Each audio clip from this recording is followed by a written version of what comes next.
जब हमारी सूरत स्पष्ट हो जाती है और जागृत हो जाती है तो वो शब्द को प्राप्त करने के लिए दौड़ पड़ती है। यही सूरत की यात्रा होती है।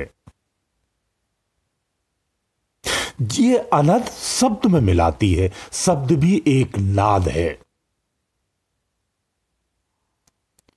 वो नाद निरंतर चलती है। वो नाद की जो धुन है, जो आवाज है, वो बाणी से नहीं बोली जाती है, बाणी रहित है। उसमें ऐसा कोई शब्द ही प्रयोग नहीं होता है। जो 52 अक्षरों की हमारी भाषा है, इन 52 अक्षरों का एक भी शब्द उसमें प्रयोग ही नहीं होता है। इसलिए हम अपनी भाषा में उसे अवगत भी नहीं कर पाते हैं, मात्र सुन सकते हैं। वो शब्द रहित इसलिए हो जाती है, बाणी रहित इसलिए हो जाती है। इसलिए उसे हम चमत्कारिक बोलते हैं। उसके अंदर इतना वीटो पावर होता है, इतना वीटो पावर होता है कि जिसका अनुभव करना या वर्णन करना संभव नहीं है। उस शब्द को पाने के लिए ही साधक अपना सारा जीवन खपा देता है। जब वो शब्द के योग्य हो जाता है तो वो सतगुरु कृपा से प्राप्त होता है।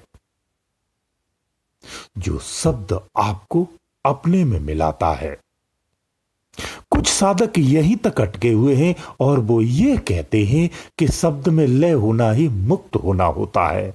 ये बात निश्चित है कि शब्द में लय होने के बाद मुक्त होते हैं, लेकिन जो 7 सीढ़ियां आप नीचे शरीर में चढ़ते हैं, ऐसी ही 7 सीढ़ियां शरीर के बाहर भी सूक्ष्मत भी हैं। उन 7 सीढ़ियों की यात्रा इस सार शब्द के माध्यम से ही होती है। ये याद रखना। ये संत बताते नहीं हैं, इस बात को वो गुप्त रखते हैं। वो केवल अपने साधकों को ही बताते हैं, सार्वजनिक नहीं बताते हैं। परंतु ऐसे लोग जो अभी अपने घर में साधना कर रहे हैं, उनको जानने के लिए बहुत आवश्यक है। ये उन्हीं के लिए कह रहा हूं। तो किसी संत ने कहा है कि जाप मरे अजपा मरे, अनहद भी मर जाए। जब हम शब्द में समा जाते हैं तो ये सारी चीजों का नाश हो जाता है। जब इन सब चीजों का नाश हो जाता है तो इसे हम शब्द लय कहते हैं, जो इस दुनिया से, इस शरीर से, संसार से खींच लेता है और उस दुनिया में जाकर के स्थापित कर देता है, पूर्ण रूप से स्थापित कर देता है। यह घटना आंतरिक है, सूक्ष्म है और दिव्य है। इसे हम सद्गति का भी रूप देते हैं। संसार में अधिकतर साधक बस यहीं तक हैं, यहां से आगे नहीं बढ़ पाते हैं, क्योंकि बिना सतगुरु के, वो भी पूर्ण सतगुरु जो नाद बिंदु कला के परे हो, शब्द के परे हो, वही सतगुरु ऊपर की यात्रा को कराने में सक्षम होता है। इसलिए ऊपर के ज्ञान साधारण रूप से मिलते नहीं हैं। ऊपर के ज्ञान को, ऊपर की भाषा को अगर वर्णन किया जाए तो संसार में कोई बहुत कम साधक हैं जो उस भाषा को, उस ज्ञान को समझ सकते हैं, अन्यथा नहीं समझा जा सकता है, क्योंकि उसका वर्णन नहीं है, शब्दों से वर्णित नहीं है। आप लोगों के नाम लेने से कुछ नहीं होता है। लोगों का नाम ले सकते हैं, लोगों की वहां की प्रकृति का वर्णन नहीं कर सकते हैं, क्योंकि वो सारा विषय अनुभूति का होता है। अनुभव तक वर्णन होता है, अनुभव के बाद जो अनुभूति होती है उसका कोई शाब्दिक वर्णन संभव ही नहीं है। जैसे भोजन के उपरांत गहरा स्वादिष्ट भोजन जब गहरी भूख में प्राप्त कर लेते हैं, उसके बाद जो आपको अनुभूति होती है वो अनुभव नहीं होता है। ध्यान रखना, वो जो अनुभूति होती है उसे आप शब्दों में नहीं लिख सकते हैं। ऐसे ही संसार चक्र के बाद की यात्रा का वर्णन संभव नहीं होता है। जो योग्य साधक होते हैं उन्हें सम्मुख बिठा करके बताया जाता है, समझाया जाता है, वो ऐसे ही संभव है। या रूहानियत में जाकर के उस साधक के साथ वार्ता होती है और उस स्थिति को उसे वहीं पर ही मार्गदर्शित किया जाता है। यह संसारिक विषयों से परे हो जाता है, या संसारिक या संसार चक्र के नीचे के जो साधक हैं उनके भी समझ के परे का विषय हो जाता है। ये ज्ञान दिव्य ज्ञान होता है। ये सार शब्द का ही खेल है। जिस शब्द की हम बात करते हैं, ये शब्द उसी शब्द की बात करते हैं। वही शब्द डोर के स्वरूप में आपके शरीर में रस्सी की तरह पड़ा हुआ है। ये सूरत उसी डोर को पकड़ लेती है।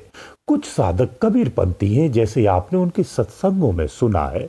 वो कहते हैं कि शब्द गुरु सूरत चेला। कहने का तात्पर्य गुरु और चेला का एक ही रूप है। अज्ञानता बस जो भिन्नता है, वो अज्ञान मिटाने के लिए उस शब्द धुन को सुना जाता है। उस शब्द को धुन को सुनते हुए अज्ञानी रूपी जो अंतर है वो नष्ट हो जाता है और सूरत शब्द में लय हो जाती है। यहीं पर फिर कर्तापन का भाव नष्ट होता है और फिर रूहानियत में आकर के ऊपर की यात्राएं होती हैं। वही यात्राएं वर्णन करना संभव नहीं है, अनुभव में भी बताना संभव नहीं है। तो हमारी साधना का मुख्य लक्ष्य संसार के पार करने का ही होता है। जो साधक संसार पर पहुंच जाता है वो सब पाने का अधिकारी हो जाता है।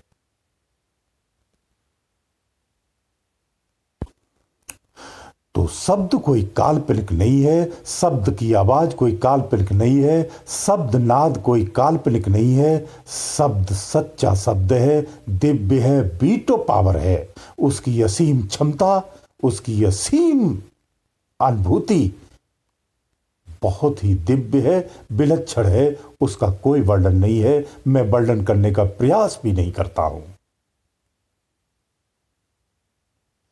इसी को प्राप्त करना होता है। तो यही शब्द तो है जो जीवन का बेड़ा पार करता है। इस शब्द की खोज में लगा रहना चाहिए। जो बड़े बड़े साधक हैं इसी की खोज में लगे हुए हैं। जब तक सार शब्द नहीं मिलता है आपके जीवन का बेड़ा पार नहीं हो सकता है। ये मार्ग भिन्न मार्ग है, जिसे हम विहंगम मार्ग भी कभी कभी कहते हैं। जो अनहद पर, इसीलिए मैं कहता हूं, जो अनहद पर अभ्यास करता है उसे ही शब्द मिलता, वही उस शब्द को प्राप्त करने का अधिकारी हो जाता है। इसलिए आपको अनहद पर अभ्यास करना चाहिए। संसार के सारे भ्रमों को, सारे क्रियाओं को, सारी संस्कृतियों को, सारी फॉर्मेलिटियों को आपको त्याग देना चाहिए। आपको सहज हो जाना चाहिए, सरल हो जाना चाहिए। अपने नित्य जीवन को जीते हुए अनहद पर अभ्यास करना चाहिए। यह जीवन का मूल मंत्र है, मूल ज्ञान है और मूल युक्ति है। सबसे छोटा, सहज, सरल और उत्तम मार्ग है।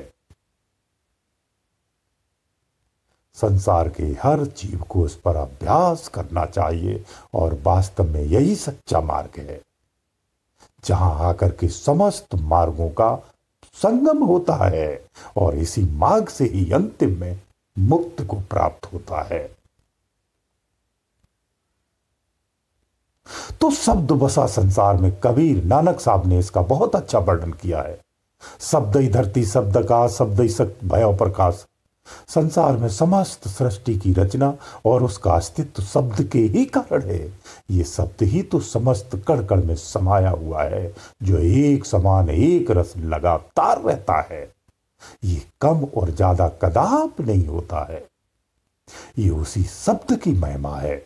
जो इस शब्द को खोज लेता है वही पारखी होता है, वही अपने आप को श्रेष्ठ कर लेता है, कल्याण कर लेता है, मुक्त कर लेता है।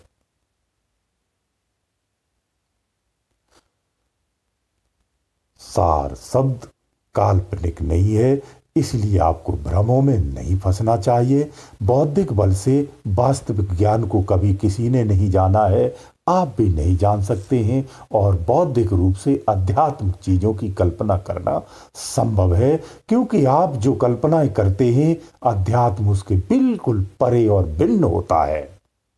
सब कुछ वैसा नहीं होता है। इसलिए अध्यात्म को विवेक से ही जानना चाहिए और उसमें उतरना पड़ता है, तभी उसे वास्तविकता में जान पाते हैं। ये सार शब्द की धुन, सार शब्द की नाद सबके अंदर में है। शब्द नाद सबके अंदर में है। कुछ लोग शब्द नाद अनहद को कहते हैं, यहां भी कंफ्यूजन हो जाती है। तो अनहद नाद को भी शब्द नाद लोग कहते हैं, लेकिन शब्द नाद भिन्न है। अनहद शब्द नाद में ले जाकर के मिलाती है, यही इसका सफर है। और अनहद की यही मंजिल है, शब्द में लय करा देना। इसलिए अनहद का ही अभ्यास करना चाहिए, यह मैं बार बार कहता हूं। मनुष्य का स्वभाव होता, उसे कितना भी सही बताओ, वो अपनी बुद्धि और विवेक से जिदपूर्वक अपने हिसाब से ही कार्य करता है। जब उसका परिणाम आता है फिर गिड़गिड़ाता है, फिर क्षणिक में सारी मिस्टेक को ठीक करने का प्रयास करता है, जो संभव नहीं होता है। तो अपने प्रारब्ध को मत बढ़ाइए, अपने प्रारब्ध को नष्ट करना है, मुक्त होना है। इसलिए हमें शब्द की साधना करना चाहिए। गुरुदेव दयालु।